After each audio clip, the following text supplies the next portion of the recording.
ఈ విశ్వంలో మనం చూడలేని ఒక దివ్యమైన లోకముంది. అక్కడే మహావిష్ణువు నివసిస్తాడు.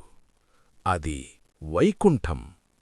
పాలు సముద్రం మధ్యలో శాంతి ఆనందంతో నిండిన ఆ లోకంలో సర్వలోకాలను కాపాడే మహావిష్ణువు నివసిస్తాడు. శేషనాగంపై విశ్రమిస్తూ అపారమైన శక్తితో ప్రపంచాన్ని కాపాడుతూ ఉంటాడు. ఆయన పక్కనే లక్ష్మీదేవి పాదసేవ చేస్తూ అందరికీ ఐశ్వర్యం శాంతిని ప్రసాదిస్తుంది.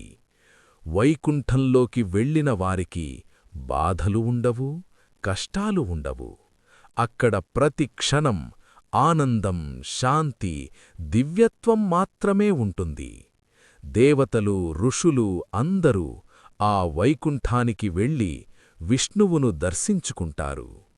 విష్ణువు ఉన్న వైకుంఠమే మనకు పరమ శాంతి, రక్షణ ఇచ్చే దివ్య స్థలం.